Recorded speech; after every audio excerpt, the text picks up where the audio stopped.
아까 제가 말씀드렸던 것처럼 저는 전남 영광에서 태어났어요. 제가 무용을 했거든요. 어렸을 적에는 이런저런 무용을 다 하다가 마지막에 고등학교 때는 현대 무용을 했어요. 근데 제가 무용을 하다가 아팠어요. 저는 그냥 남들도 다 하니까 그냥 연습을 계속하고 뛰고 하는 걸 다 했더니 어느 날 무용 선생님께서 저한테 그러세요. 굉장히 좋으신 분이에요. 지금 생각하면. 에리야, 너 잠깐만 남을래? 그러시는 거예요. 제가 본명이거든요. 이름 예쁘죠? 그래서 남았더니 저한테 너무 걱정스러운 얼굴로 그러시는 거예요. 나랑 같이 병원을 좀 가자 그러세요. 그래서 왜요 선생님? 그랬더니 내가 뛸 때마다 얼굴이 하얘졌다는 거예요. 근데 저는 그냥 모든 사람이 뛰면은 다 힘든 줄 알았어요. 아주 한참 동안은 모든 사람이 아침 앉았다 이렇게 일어나면 다 어지러운 줄 알았어요. 근데 그건 아니었던 모양이에요. 그래서 제가 얼굴이 너무 노래져서 도저히 안 되겠다며 병원을 가자 그러시더라고요. 그 선생님이 제 손을 잡고 병원을 같이 가주셨어요. 그리고 갔더니 너무나 심한 빈혈에 잠혈이라고 피가 계속 빠져나가고 있는 거예요. 그러니까 자연스럽게 얼굴이 하얘질 수밖에 없었고 그거에 밝혀지는 순간 한 보따리의 약을 주시면서 하루에 9번씩 약을 먹으라는 거예요. 9번의 약을 먹으라는 것과 동시에 이제부터는 무용도 체육도 교련도 아무것도 못할 것이다 라고 말씀을 해주셨어요. 약을 받아들고 집에 왔죠. 약을 열심히 먹기 시작했어요. 그런데 정말 그 의사 선생님 말씀처럼 시간이 가면 갈수록 제가 너무 기운이 없는 거예요. 그래서 학교를 가야 되는데 제가 그때 불광동 살았는데요. 금난여고가 어쨌거나 차를 2번 타든 3번 타든 차를 여러 번 갈아타고 가야 되는데 책가방을 들고 갈 기운이 없는 거예요. 그럼 우리 언니가 책가방을 들어주기도 하고 그렇게 학교를 갔어요. 그래서 무용을 하던 아이가 어느 날부터 그냥 교실에 앉아서 체육 시간에, 교련 시간에 교실을 지키는, 책가방을 지키는 아이가 됐어요. 그렇게 쭉 시간이 지나면서 매일 하는 간증 프로그램을 진행을 하게 됐는데 어느 날 CBS에서 전화가 온 거예요. 정혜리 집사님, 그때 제가 집사였는데 CBS에 새롭게 하소서 담당자입니다. 네, 안녕하세요. 그랬더니 그 프로그램을 좀 진행을 해주셨으면 좋겠는데요. 이렇게 연락이 온 거예요. 근데 저 그때까지 새롭게 하소서 프로그램이 있는 건 알았지만 단 한 번도 들은 적이 없었던 프로그램이에요. 근데 그저 막연히 제가 알고 있기로는 그 프로그램은 굉장한 예수쟁이들이 나와서 하나님 얘기를 하는 그런 프로로 제가 알고 있었어요. 그리고 또 세상에서 조금은 많은 일을 하다가 조금은 놓기 시작하는 그런 선배들이 그 시간대를 진행을 하기도 했다라는 그런 것도 정보를 가지고 있었어요. 그러니까 예수쟁이들이 나와서 하는 프로그램 각인이 저한테 딱 돼서 내 소리가 얼른 안 나오는 거예요. 그런데 아니요 소리도 못 하겠어요. 하나님이 저를 부르시는 것 같았어요. 그래서 시간을 좀 주세요. 그런 고백을 했죠. 그래서 시간을 벌었어요. 근데 이게 굉장히 그 마음 한켠에 해결하지 못한 숙제가 있는 것처럼 정말 껄쩍지근한 거예요. 그렇게 시간이 자꾸 지났는데 웬걸? 다른 프로그램에서 전화가 또 왔어요. 제가 그전에도 음악 FM 프로그램에서 그 진행을 한 적이 있었는데 또 다른 공중파에서 전화가 또 온 거예요. 음악 프로그램이래요. 제가 또 잘 좋아하던 그런 2시간짜리 DJ였어요. 그러니까 정말 갈등이 더 되는 거예요. 양다리 걸치고 있는 사람이 안 그렇겠어요? 근데 가만히 갈등을 비교를 해보니까 한쪽은 공중파, 한쪽은 어쨌거나 기독교 방송, 또 한쪽은 2시간, 이쪽은 1시간, 그리고 한쪽은 제가 그냥 좋아하던 음악 프로그램, 한쪽은 간증 프로그램. 그리고 정말 중요하게 생각이 되었던 건 한쪽은 출연료가 좀 많은데 CBS는 출연료가 너무 적은 거예요. 그때는 그것도 갈등이 됐어요, 제가. 왜냐하면 양다리를 걸치고 있었기 때문에. 그런데 진짜 고민이 되는 거예요. 어떻게 하지? 정말 육의 생각으로는 공중파를 하고 싶어요. 근데 제 안에 들어와 있는 그 영이 CBS에 자꾸 마음을 줘서 어떻게 하지도 거절도 못 하겠는 거라서 정말 기도를 했어요. 기도하고 있다가 전화 통화를 하다가 제가 네, 하겠습니다. 그렇게 대답을 했죠. 기억나시나요? 냉장고 카피. 순간의 선택이 10년을 좌우합니다. 그 그 저의 순간의 선택이 정말 저의 영혼을 좌우했다고 믿습니다. 그때부터 하나님께서 저한테 너무나 많은 것들을 보여주기 시작하셨어요. 날마다 매일매일 만나는 사람들이 그 하나님의 사람들이잖아요. 그분들을 통해서 하나님이 어떤 분이신가, 그리고 어떻게 그 다양한 각각색의 사람들에게 맞춰서 우리한테 정말 맞춤 서비스를 해주는 그 맞춤 하나님을 제가 늘 만나게 됐어요. 그리고 또 노는 물이 달라지기 시작했어요. 전에는 아무래도 세상 쪽의 사람들을 많이 만나기 시작했는데 저도 모르게 좀 더 맑은 물의 사람들을 만나기 시작하는 거예요. 그래서 늘 하나님 얘기를 하고 하나님께서 보여주시는 것들을 더 많이 보게 되고 더 많이 누리게 되면서 그런 느낌이었어요. 하나님께서 저한테 그네 딱 올려놓고 뒤를 이렇게 밀어주시는 것 같았어요. 에리야, 좀 더 멀리 한번 봐볼래? 이러면서 또 한번 더 밀어주시고, 제가 또 멀리 올라갔다 내려오면은 한번 또 멀리 한번 봐볼래? 그리고 저를 한번 또 확 밀어주시는 거였어요. 그러면서 제가 변해가기 시작했어요. 하나님을 만난 사람들을 제가 만나면서 제가 어느 순간에 변해져 가고 있더라고요. 많이 하나님이 제 마음에 들어오기 시작했어요. 그 전에도 성노원이라는 곳에, 그때는 성노원 아기집이었는데 그곳에 제가 봉사를 하고 있었는데 그때부터는 더 많은 다양한 하나님의 사람들을 저한테 붙여주기 시작하셨습니다. 성노원 아기집은 제가 주일마다 가는 곳인데 오늘은 이곳저곳 다니느라고 못 갔습니다. 26년이 됐더라고요. 26년 전에 처음 발걸음을 들였던 그 성노원 아기집이 이제는 그 아동시설법이 바뀌어서 그냥 성노원이 되어 있어서 영아들만이 아니라 18세까지 아이들이 자랄 수 있는 그런 집이 되어 있는데 그 집을 처음 하나님께서도 저는 보내주셨다고 생각해요. 처음 그 집을 가기 시작했던 건 드라마 촬영을 하는 데였는데 잃어버리는 아이를 찾는 엄마 역할을 하면서 그곳에 촬영을 하러 갔습니다. 너무나 많은 아이들이 있는 거예요. 신생아부터 만 5살까지 아이들이 한 100명 정도가 정말 굉장히 많이 있었어요. 그 아이들을 보고 그 마음에 일렁거림이 있었어요.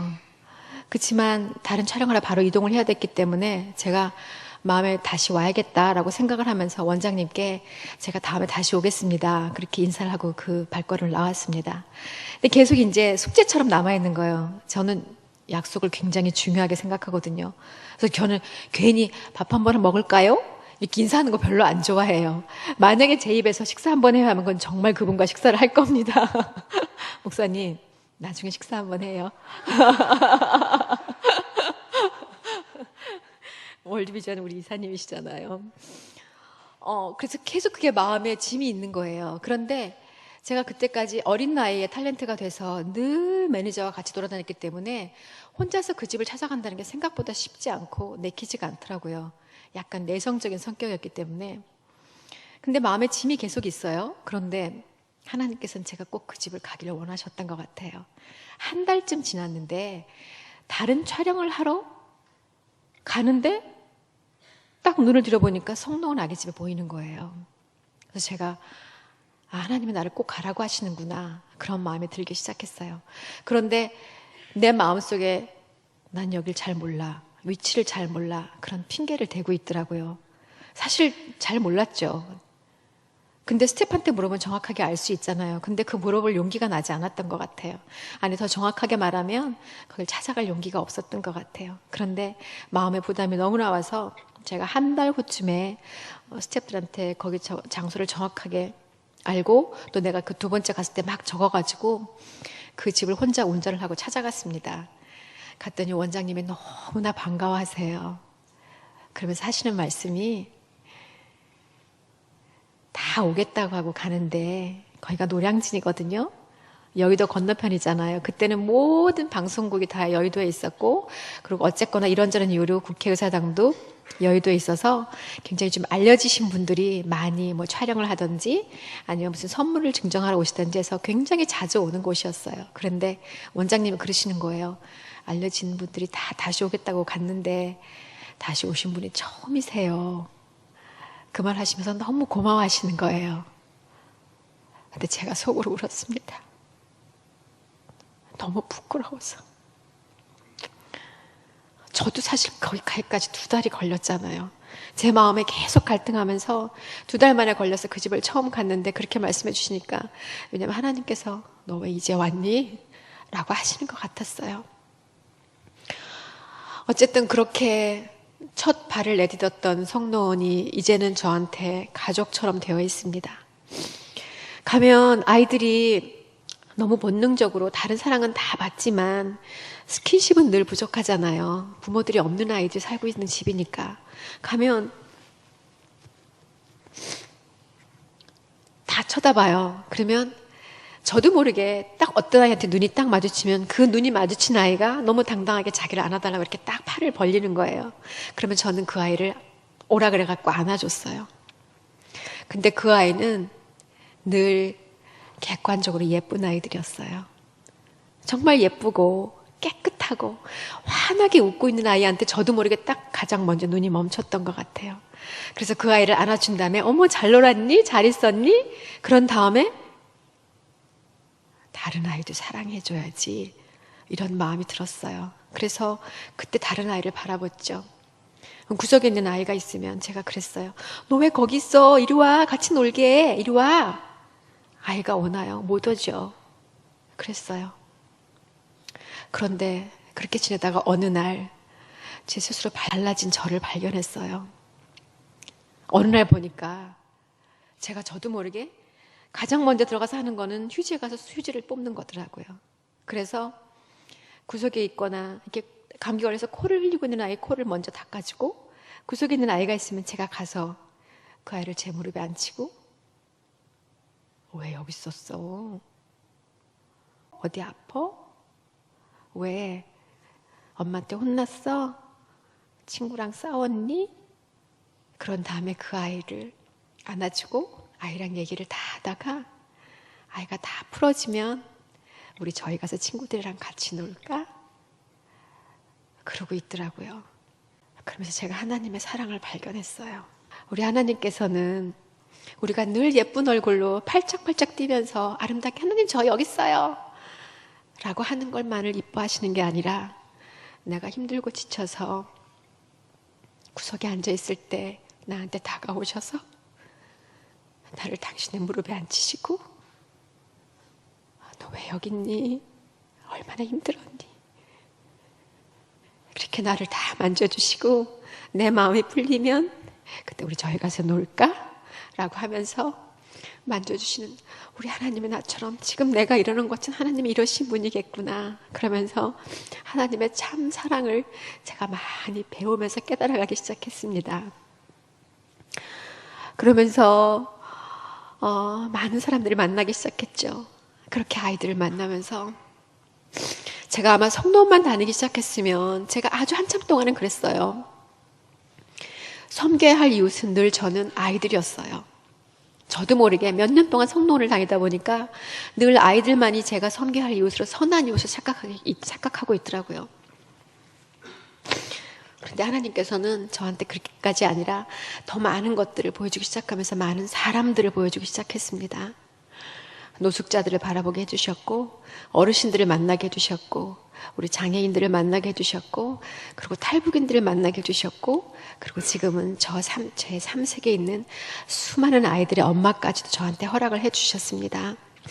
저는 그게 너무 감사해요. 왜냐하면 제가 자칫 잘못하면 저는 정말 아이들만의 인간의 모습으로 알 뻔했잖아요. 그런데 우리의 모습이 때로는 아이였다가, 때로는 밝은 청년이었다가, 때로는 정말 어찌할 수 없는 장애인의 모습으로 살아가다가, 때로는 나이가 들어서 정말 탈북인처럼 나그네로 살아가다가, 정말 다 기운 빠진 어르신들처럼 다 놓는 것처럼 살아가지만 그걸 다 통해서 우리가 하나의 사람이 완성되는 거잖아요. 그러면서 결국은 우리 하나님의 그 집 본향으로 돌아가겠죠. 그래서 전 지금도 백발의 아름다운 그런 정말 세상이 되면 참 좋겠다, 그런 마음을 참 많이 가지고 있습니다. 하나님께서는 그러신 것 같아요. 저한테 늘 연애하자고 그러시는 것 같아요. 열애 중이신 것 같아요. 때론 제가 하나님 저 그만큼 해도 되는데요, 이래도 하나님은 저를 끊임없이 붙잡고 나랑 연애하자 그러시는 것 같아요. 왜냐하면 우리가 연애해봐서 알잖아요. 혼자 할 수 있는 일, 하나님은 뭘 못하시겠어요? 혼자 다 하실 수 있죠. 그런데 혼자 하실 수 있는 것도, 우리 연애하면 그러잖아요. 같이 하자 그러잖아요. 같이 하자고. 그래서 같이 가깝게 있고 싶고, 그리고 그 같이 하면서 할 수 있는 그 누리는 그 행복감을 선물해주고 싶어서 혼자 다 할 수 있는 건데도 같이 하자고 자꾸 그러잖아요. 하나님께서는 저한테 늘 열애하자고 그러시는 거라고 믿습니다. 늘 일 때문에 버거우신가요? 하나님 일 때문에 열애 중이신 거예요. 근데 하나님께서는 저한테 늘 그러셨어요. 당신의 딸이 무엇인가 당신의 일을 하는데 내가 너무 위축되고 너무 힘들게 하지는 않으시는 것 같아요. 여러 번 그런 경험을 했는데요. 제가 굉장히 좀 예민하게 생겼잖아요. 그죠? 고개 까딱까딱 하시네요. 지금은 일할 때만 예민해요. 그냥 지금은 다 봐줍니다. 그걸 허락해 주셨어요. 지금 저한테 하나님께서. 그런데 정말 후각도, 그러니까 코도 발달해 있고 냄새 되게 잘 맡거든요. 그리고 귀도 되게 밝아요. 멀리도 잘 봐요. 그런데 그런 모든 것들을 당신이 보내신 그곳에 제가 갈 때는 그걸 다 이렇게 막아주시고 못 듣게 해주시는 것 같아요. 정말 여러 번의 경험을 했거든요. 저는 그 노숙인들을 만날 때 저희가 이렇게 밥을 퍼드리거나 이럴 때 덥석덥석 제가 잘 안 씁니다. 그랬더니 아프리카 가도 아이들 잘 안 와요. 그랬더니 옆에 누가 그래요. 냄새 안 나? 맞아요. 노숙인들 냄새 정말 많이 나죠. 많이 나요. 저 알아요. 그 냄새가 뭔지. 저 예전에 그런 경험도 있거든요. 제가 건강검진 받으러 갔는데 그 노숙인이 지나갔어요. 제 앞에. 그런데 지금도 선명할 만큼 그 냄새가 너무 독했던 거예요.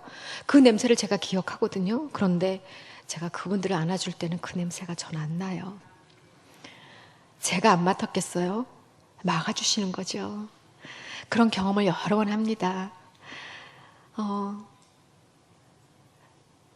몽골이나 이런 데 가면 너무 추운 겨울에 너무 추워서 그 거리에 아이들이 들어갈 곳이 없어서 그 맨홀에 들어가서 참 많이 살아요. 쥐도 있고 그곳에서 같이 삽니다. 그 아주 좁은 곳에 다닥다닥 정말 쓰레기장 같은 그곳에 저희가 좀 그러니까 그 도시를 지나가는 파이프가 지나가기 때문에 거기가 좀 따뜻하거든요. 그래서 아이들이 굉장히 많이 살아요. 그래서 전 거기도 잘 들어가거든요. 그랬더니 한번 같이 갔던 후배가 그래요. 언니 냄새 안 나요? 제가 냄새가 나면서 그렇게 참고 못 들어가요. 근데 저는 그 냄새를 그때 못 맡았거든요. 그것도 하나님께서 저는 막아주셨다고 믿어요. 이런 경험도 있어요. 제가 전에도 책에 썼었지만 사랑의 리퀘스트라는 프로그램 있잖아요. 그 프로그램에 한번 촬영을 하러 간 적이 있어요. 60 넘으신 할머니가 80 넘으신 치매 어머님을 홀로 모시고 사는 그런 집에 저희가 이제 도와드리겠다고 마음을 먹고 갔었습니다. 갔더니 이런저런 얘기를 하세요. 그런데 그 할머니가 치매가 좀 많이 심하셔서 아주 조그마한 방에 사셨는데 여기보다 더 작았어요. 근데 3년 동안 그 방에서 한 번도 나오신 적이 없대요. 그리고 대소변을 못 가리세요. 근데 이제 이런저런 얘기를 하다가 그 따님이 그러세요. 제가 뭘 좀 해드리면 좋을까요? 이제 저희가 그냥 금전적인 도움 이런 거 이제 드리기로 하고 갔는데 뭘 좀 도와드리면 좋을까요? 그랬더니 제가 어머님을 몇 달 동안 목욕을 못 시켜드렸다고.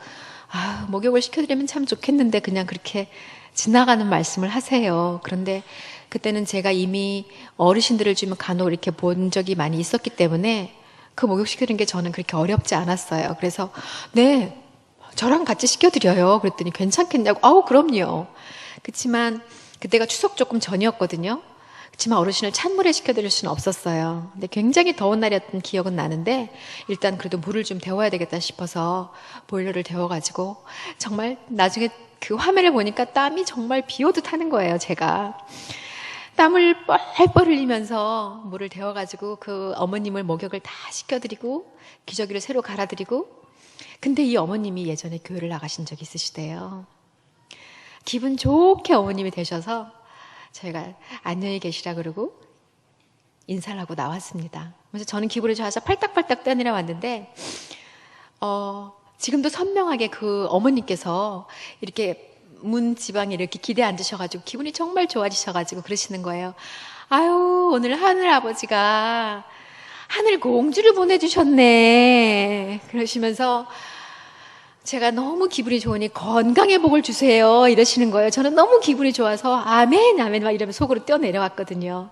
그리고 후배한테 전화해서 내가 오늘 어딜 갔는데 이런 일이 있었는데 그분이 건강의 복을 주시더라. 너무 기분이 좋아 이렇게 막 얘기를 했죠. 그리고 왔는데 이제 한번 다시 나가서 스튜디오에 가서 얘기를 해야 되잖아요. 근데 작가가 전화가 왔어요.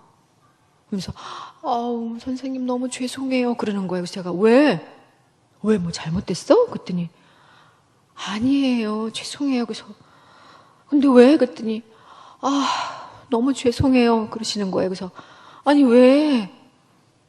할머니한테 무슨 일 생겼어? 그러실 수 있잖아요. 너무 연로하신 분이었으니까. 그랬더니 아니래요. 근데 왜? 그랬더니 그 냄새요. 저희는 편집하다가 지금도 그 냄새가 올라오는 것 같아서 토할 것 같아서 저한테 너무 죄송한 마음이, 왜냐하면 목욕시켜주는 게 스케줄이 없었거든요. 너무 죄송한 마음이 들어서 전화를 했다는 거예요. 근데 전 지금도 그 냄새를 몰라요. 근데 생각해 보니까 할머니가 치매시군데 대소변을 못 가르시는 분이고 저는 벽에서도 이불에서도 할머니가 이렇게 묻혀놓은 똥을 봤거든요. 그리고 그 조그만 방에 추석 전에 9월쯤에 불을 뗐잖아요. 그리고 카메라가 들어갔죠. 조명도 들어갔어요. 그러니까 얼마나 이 방이 더웠겠어요. 너무 당연히 냄새가 났을 것 같은 거예요. 근데 전 지금도 냄새가 기억이 없거든요. 저는 하나님께서 저의 코를 막아주셨다고 믿습니다. 그런 수많은 경험들을 하면서 하나님께서 보여주시는데 제가 어떻게 일을 안 할 수가 있겠어요. 저한테 하라고 이렇게 해주시는데 그렇게 다니면서 저는 지금은 굉장히 많은 아이를 가지고 있는 다둥이 엄마입니다. 거의 300명 가까이 있거든요. 월디비전을 통해서만 261명, 오늘 세어보니까 더 많이 있다가 입양을 보내기도 했어요. 261명이 있더라고요. 결코 자랑하려고 하는 거 아닙니다. 제가 한 게 아니기 때문에. 오늘 말씀처럼 제 안에 계신 하나님께서 지금까지 끌어주셨기 때문에 저는 이 얘기를 할 수 있습니다. 저는 처음에는 아주 한참 동안 그랬어요. 엄마란 표현을 하는 게 싫었어요. 왜냐하면 내가 늘 날마다 같이 있는 것도 아닌데 어떻게 엄마야? 같이 가까이 있으면서 일일이 다 봐주는 게 그게 엄마지. 그런 마음이 있어서 제가 엄마란 표현을 쓰는 게 참 싫었어요. 그랬는데 엄마라는 우리나라 어원 중에는 그 아이를 위해서 마음을 끓이는 사람이란 뜻도 있더라고요. 저 아이들을 위해서 날마다 기도하거든요. 마음을 보내고 있잖아요. 단순히 돈만이 아니라. 그래서 저는 그런 의미라면 얼마든지 엄마 하고 싶어요. 그래서 저는 이제는 제가 많은 아이들을 가지고 있는 다둥이 엄마입니다. 이런 표현을 해요. 엄마이고 자녀가 많기 때문에 저는 가장입니다. 저는 계속 일을 열심히 해요.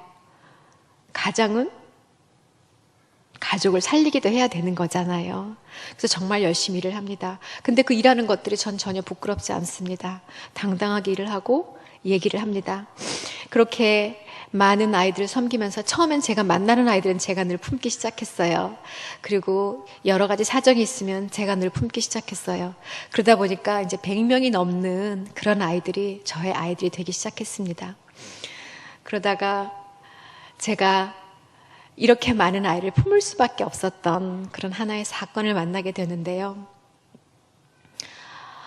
몇 년 전에, 꽤 전이에요. 오래 전이에요. 멈출 수 없어라는 드라마를 하고 있었는데 그때는 MBC가 여의도에 있었고 월드비전이랑 길만 건너면 되는 대각선에 위치했어요. 근데 제가 날마다 드라마를 하고 있으니까 이 스태프들이 저한테 얘기를 전해줘야 되는데 드라마 촬영 안 하는 날 전해줄 수가 없으니까 할 수 없이 저녁 때 녹화 날 저를 찾아왔더라고요. 찾아와가지고 자그마한 쪽지 하나를 내밀어요. 거기에 뭐라고 써 있었냐면 가나 조슈아 말라리아로 사망 장례비 15불 지불 이렇게 써 있었습니다.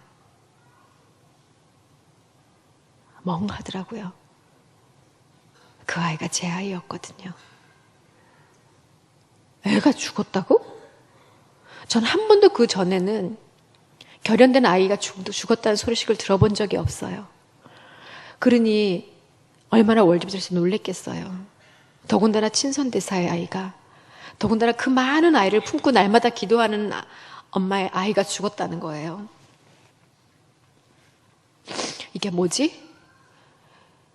그리고 다시 마음을 닫아듬기 시작했습니다. 그냥 녹화를 해야 되니까. 저는 아버지가 돌아가셨을 때도 저희가 좀 그렇거든요. 발인 예배만 드리고 발인 장제에는 못 가고 밤새도록 그 장례식장에서 대사를 외워서 녹화를 했습니다.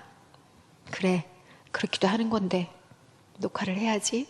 그렇게 하면서 정신을 차려가지고 녹화를 잘 마쳤어요. 그리고 제가 밤에 와서 날마다 하는 게 있는데 성경 몇 장 읽는 거하고 30분 정도 기도를 늘 합니다. 최소. 근데 이제 그날 밤에도 기도를 하려고 앉아있는데 오늘 나한테 무슨 일이 생긴 거지? 내 아이가 죽었다고?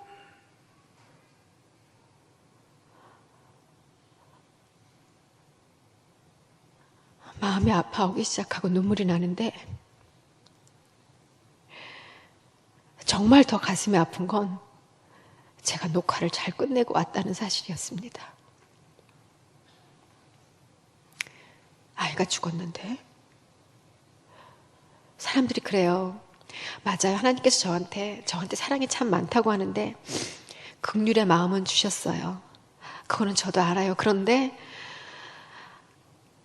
제가 난 딸이 있는데 그 아이 이름이 지연이거든요. 저한테 그런 질문이 오기 시작했어요. 너 혹시 지연이가 이 정도 사망이 아니라 무슨 일이 생겼대도 너 그렇게 녹화를 할 수 있었겠니? 그 마음이 저한테 왔어요. 저 못했을 거예요 라는 대답을 할 수도 없었어요. 그러면서 너무 마음이 아파지기 시작하는 거예요. 그 아이는 지연이가 아니라고요? 네, 맞아요. 그 아이는 지연이 아니에요. 내 딸 내가 난 아이 아니에요. 내 아들이긴 하지만. 그런데 하나님이 저한테 그 다음 주시는 마음은 그런데 조슈아도 네가 사랑하는 지연이만큼 내가 사랑하는 아이란다. 너무나 많이 울었습니다. 너무나 많은 회개를 했어요. 맞아요, 하나님. 하나님, 저는 이렇게 많은 일을 하나님께서 하라고 하시기에 감당을 하지만 하나님께서 저한테 끊임없는 사랑을 부어주시지 않으면 전 이 일을 계속할 수가 없습니다. 하나님, 저한테 끊임없는 하나님의 사랑을 부어주십시오. 전 그렇지 않으면 정말 이 일을 할 수가 없습니다. 그렇게 눈물로 시작된 기도가 사실 오늘까지 날마다 제가 드리는 기도예요. 하나님이 저한테 사랑을 부어주지 않으면 저는 언제까지 일을 할지 저는 정말 잘 모르겠어요. 그래서 여러분께도 부탁드리고 싶습니다. 전 지금 하는 일이 너무나 행복하고 너무나 감사하거든요. 그래서 저한테 하나님께서 끊임없이 이 마음을 부어달라고 혹시 제가 TV에 나오거나 제 얘기가 들리면 같이 기도해 주셨으면 정말 좋겠어요. 그러면서 제가 또 다른 마음이 들기 시작했습니다. 조슈아가 결연자였잖아요. 걔 말라리아 약 먹었거든요. 그런데 제가 만난 시간이 너무 얼마 되지 않은 거예요. 너무나 오랫동안 저를 만나지 못했기 때문에 말라리아 약을 먹었지만 너무나 오래 진행된 그 영양실조로 인해서 이 아이가 말라리아 약을 견디지 못하고 그냥 사망을 하고 마른 거예요. 그래서 이 일을 오래 미루면 안 되는 거구나. 내가 나중에 좀 더 나아지면 내가 나중에 해야지라고 미루면 안 되는 거구나. 그런 마음을 저한테 정말 강하게 주셨어요. 제가 월드비전에 전화를 했죠. 그래서 제가 더 많은 아이를 하겠습니다 하니까 스텝이 그 팀장님이셨어요. 그때는 깜짝 놀라시는 거예요. 아니요, 권사님 됐습니다. 지금도 정말 많이 하시고 그리고 아이들만이 아니라 무슨 일이 생길 때마다 뭐 우물을 판다라든지 학교를 짓는다 다른 일들도 하고 있거든요. 그것만 해도 충분한데 어떻게 이걸 다 감당하시려고 합니까? 너무 버거우실 겁니다 라고 저한테 말씀하시는 거예요. 근데 제가 그랬어요. 그때 제가 일을 하고 있어서 지금 당장 그 아이들을 위한 돈을 보낼 수 있는데, 그 일을 할 수 있는데 나중에 어떻게 될까 봐 두려워서 지금 할 수 있는 일을 제가 미루지는 않겠습니다. 하나님께서 허락하신 일이면 계속 하게 하시겠죠. 그렇게 고집을 피워서 그때 한꺼번에 100명의 아이들을 제가 제 자녀들로 맞아들이게 됐습니다. 근데 정말 감사한 건 그 후로 꽤 많은 시간이 흘렀지만 단 한 번도 그 아이들을 굶긴 적이 없습니다.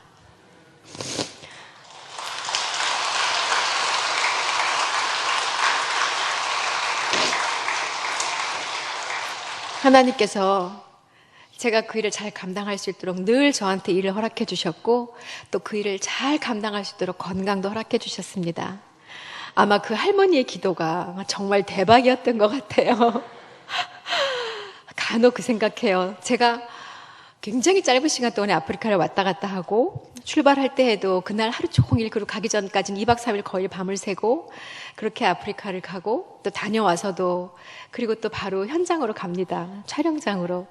그런데 같이 갔던 스태프들은 막 거의 진짜 힘들어서 막 아프고 하는데 제가 여전히 일을 할 수 있는 것도 좀 하나님께서 제가 순전 하나님께서 함께 해주시기 때문에 뭐 저는 이게 은혜로 하는 거다라고 믿을 수밖에 없습니다. 기억하시잖아요. 제가 아까 그랬잖아요. 아파서 체육 시간에, 교련 시간에, 무용 시간에 교실에 앉아있던 아이예요. 그 아이가 어떻게 이렇게 많은 일을 감당하는지 모르겠어요. 저 여전히 빈혈 검사하면 빈혈이 나와요, 지금도. 그런데도 불구하고 더 많은 일을 할 수 있도록 허락해 주신 거거든요. 그러니까 순전히 은혜임을 제가 날마다 고백합니다. 한 달 좀 안 됐네요. 아프리카를 다녀왔어요. 많은 사람들이 걱정했죠. 에볼라가 이렇게 있는데 어떻게 가겠냐고. 물론 제가 간 곳이 서아프리카 지역이었다면 저도 여러 가지 것들을 감안해서 또 다른 피해자가 나오면 안 되니까 조심스러웠을 거예요. 근데 아프리카라는 것만으로도 사람들이 굉장히 조심스러워 하더라고요. 그런데 저한텐 그런 마음이 있었어요. 그 아픈 땅에 이렇게 에볼라라는 이름으로 사람들의 관심이 또 외면되기 시작한다면 하나님 어떻게 해요? 저 그냥 갈게요. 그래서 제가 가겠다고 할 때 스태프들이 정말 감사하게 다 같이 가주었습니다. 건강히 잘 다녀왔고 그곳에서 근데 제가 갔던 지역이 굉장히 심한 말라리아 지역이었어요. 말라리아 모기에 또 물리면 바로 말라리아 걸리잖아요. 늘 저희가 말라리아에 취약한 곳을 다니는데 제가 정말 모기에 잘 물리거든요. 그래서 늘 촬영 현장에서도 모기에 물리지 않으려고 모기 안 물리는 그 스프레이를 뿌리고 밴드를 하고 패치를 붙이고 그렇게 촬영을 해요. 근데 저는 그런 데를 다니는 것 자체가 저는 기적인 것 같아요. 근데 이번에 갔는데 그곳은 정말 말라리아 지역이어서 물리면 무조건 말라리아래요. 그러니까 정말 안 물리려고 조심을 하는 거예요. 모기장을 이렇게 쳐줬더라고요, 숙소에. 그리고 거기가 불도 안 들어오는 곳이었고 물도 안 나오는 곳이었어요. 그래서 밤에 이제 그나마 숙소는 조금 발전기를 이렇게 돌려가지고 잠깐 한 3시간 동안 불을 주더라고요. 그러니까 10시 정도만 되면 다 불을 꺼야 돼요. 꺼져요. 꺼야 되는 게 아니라.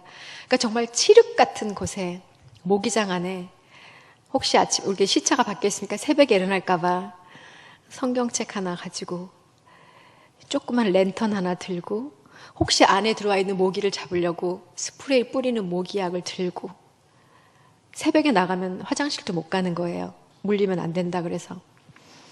그래서 물도 같이 다 모기장 안에 들고 이제 앉아가지고 시차가 바뀌니까 늘 새벽 2시, 첫날은 2시, 그 다음에 3시, 그 다음에 4시 이렇게 일어나는 거예요. 근데 7시까지는, 6시까지는 움직이지 말라 그러더라고요. 화장실 갈 수가 없는 거예요. 너무 가고 싶은데. 참고 있는 거예요. 그 안에서. 그러면서 정말 저희의 너무 연약함을 봤어요. 이 모기 하나 물리지 않으려고. 아무리 말라리아 모기라지만 그거 하나 물리지 않으려고 이렇게 조심하고 사는 그 나약한 존재입니다, 하나님. 그런데 이 사람들은 여기서 날마다 살아요. 모기장이 어딨어요? 그냥 당연히 걸리면 걸리나 보다. 살면 사는 거고. 그런 곳에 그 사람들이 사는데 어쩌다 한번 우리들은 이렇게 나약합니다, 하나님. 정말 나약한 저희들의 모습을 또다시 발견하고 하나님 이 나라를 지켜주세요. 이 아이들을 지켜주세요. 그런 고백을 할 수밖에 없는 나약함을 확인하고 왔습니다. 저는 고백해요. 제가 하고 있는 일은 어느새 하나님께서 많은 것들을 허락하셔서 굉장히 많은 일을 하고 있지만 제가 하는 게 아님을 제가 분명히 압니다. 정말 제 안에 있는 하나님께서 저를 허락해 주시는 거예요, 저한테. 그래서 제가 그게 너무나 감사한 거예요. 이번에도 아프리카 가서 제가 그랬어요. 하나님, 제가 영광 촌년이잖아요. 그랬어요. 근데 어떻게 저를 탤런트도 만드시고 하나님을 알게 하셔서 어떻게 이 먼 나라까지 보내셨어요. 그리고 어떻게 사람 살리는 일에 저를 사용해 주세요. 정말 감사합니다. 정말 감사합니다. 그런 기도가 정말 새록새록 나오는 거예요. 그런 고백이. 저는 하나님을 알고부터 여러 가지 많은 복을 누렸다고 생각해요. 그런데 그게 여러 가지 많은 것들 중에 제가 하나님을 믿는다 하여 현실이 변하지 않는 거 굉장히 뭐가 변하나요? 뚝딱? 변하지 않아요. 그런데 그 모든 것을 넉넉하게 이길 수 있는 힘을 주시는 것 같아요. 어떤 어려운 일이 생겨도 그게 나를 어떻게 흔들지는 못하더라고요. 그래서 많은 복을 받았는데 제가 정말 감사한 복은 감사를 헤아릴 줄 아는 복을 받았더라고요. 하나님을 만나서 늘 많은 것들 속에 정말 감사가 늘어나면서 좋은 것들을 바라보기 시작했습니다. 그냥 이것도 감사. 누가 막 뭐라 그래도 아유, 그래, 저 사람은 그럴 수밖에 없겠지. 그런 것들도 감사가 되기 시작하는 거예요. 저 꽤 괜찮죠? 저 좀 예쁘죠? 저 하늘 공주잖아요.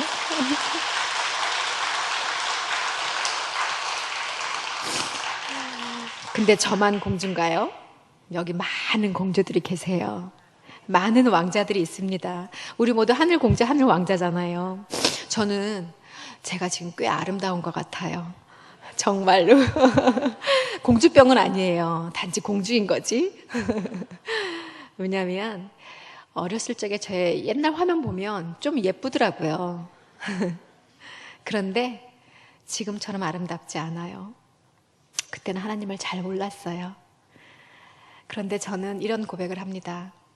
10년 후에 정혜리는 더 아름다워질 거예요. 왜냐하면 제가 아무리 용을 써본들, 제가 설사 성형을 한들 하나님이 만져주시는 것만큼 예뻐지겠어요? 하나님이 늘 제 안에 계셔서 저를 붙잡아 주실 거기 때문에 저는 10년 후에 제가 더 아름답다고 믿습니다. 우리 한번 내기할까요? 누가 더 아름다워졌나? 우선이 10년에 한번 올까 봐요. 누가 더 아름다워졌는지. 그랬으면 정말 좋겠어요. 예전에 누가 어떤 그런 표현을 해주시더라고요. 어떤 분이 하나님께서 우리한테 날마다 백지수표를 선물해 주신대요. 사인을 다 해서. 그런데 거기에 무엇인가 써놓는 건 우리의 몫이래요. 저는 조금 써내려가고 있는 것 같아요. 여러분들은 어떤 걸 쓰고 계시나요? 근데 정말 중요한 건 그것을 정말 백지수표라고 내가 받은 선물이라고 믿는 것은 우리의 몫인 것 같아요. 그냥 그거 종이짝으로 보기 시작하면 아무것도 아니지만 하나님께서 우리한테 주시는 날마다의 그 날들에게 하나님께서 가장 기뻐하신 일들로 여러분들이 많은 사인을 해 나가셨으면 좋겠어요. 그렇게 우리가 만났으면 좋겠습니다. 저에게는 하나님께서 주신 커다란 비전이 하나 있습니다. 기도 중에 받은 거예요. 그걸 위해서 제 기도 제목을 내놓고 저 또 촬영 가야 되거든요. 이 자리를 마칠까 하는데 저는 환갑 즈음에 꽤 몇 년 전에 이게 시작된 기도예요. 그 전이 될 수도 있겠고 정확한 날짜를 정한 건 아니지만 생일 그때쯤 생일에 전 세계에 흩어져 있는 저의 아이들을 다 한국으로 초대하고 싶습니다.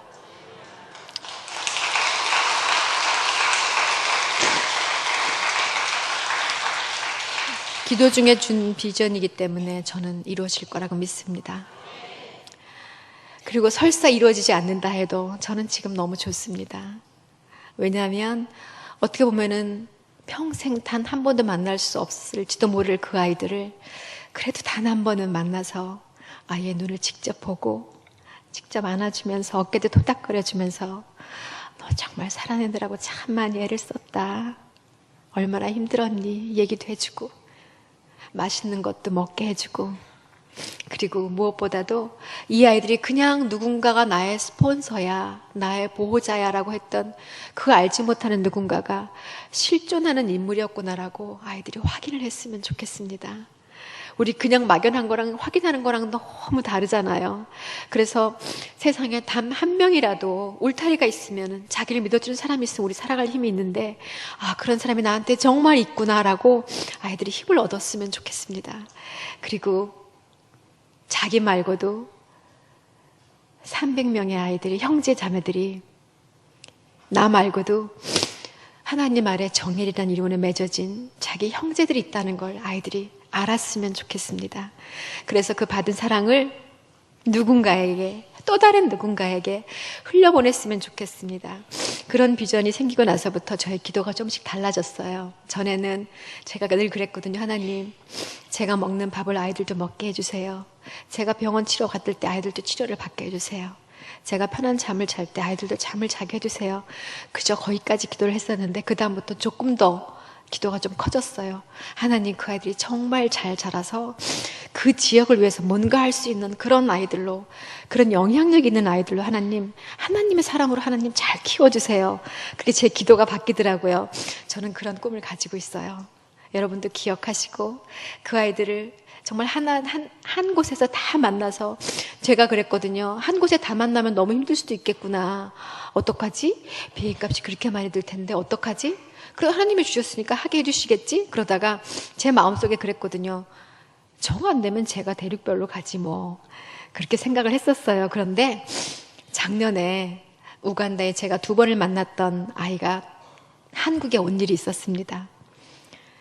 그 아이가 한국에 오는 걸 보고 제가, 아, 맞아. 하나님이 처음에 한국에 오라고 그 꿈을 주셨을 때는 정말 한국으로 오게 해야 되는 거구나. 제 꿈이 다시 확고해지기 시작했어요. 왜냐하면 저도 그 꿈이 있는데 아이들이 한국에 오면서 완전히 달라진 거예요. 아주 꼬맹이였던 아이들이, 그 중에 둘째, 3형제가 왔는데 둘째 아이가 건축가의 꿈을 갖고 있더라고요. 그런데 이 아이를 제가 63빌딩에 데려갔어요. 그랬더니 아이가, 그 아이 집을 제가 옛날에 지어준 적이 있거든요. 땅바닥에 살고 있어서 부모를 다 잃은 고아들인데, 그냥 흙집 좋아봤자 그냥 이렇게 조금 콘크리트를 씌운 그런 집에서 63빌딩이 그게 그림으로 보여지겠어요? 너무 놀라는 거예요. 그러면서 저한테 그러는 거예요. 저는 이런 건축물이 있다는 걸 상상도 못했습니다. 그런데 제가 공부를 정말 열심히 해가지고 엄마가 저한테 집을 지어줬던 것처럼 저도 엄마의 집을 지어주고 싶습니다. 그러면서 아이 눈이 반짝거리기 시작하는 거예요. 그래서 제가 그랬어요. 아, 하나님이 이것 때문에 아이들을 한국에 모으라고 그러시는 거구나. 이 아이들에게 또 다른 비전을 심어주고 싶으셔서 한국에 모으라고 하시는구나. 그런 꿈을 갖기 시작했습니다. 그 꿈이 하나님 안에서 이루어지도록, 제가 하는 게 아니라 그 꿈이 이루어지도록 여러분 같이 기도해 주시길 부탁을 드리고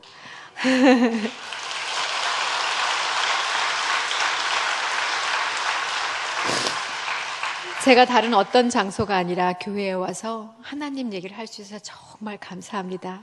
이 자리에 함께 해주신 하나님 정말 감사드리고, 또 오신 여러분들, 오늘 특별히 처음 오신 분들, 여러분 너무 사랑하시는 거예요. 같이 가져간 분이 뭐가 나오겠어요. 단지 여러분을 사랑하는 마음으로 이 자리에 같이 오자고 하신 거거든요. 그 사랑을 꼭 많이 누리시길 바랍니다. 축복하고 정말 사랑하며 감사합니다.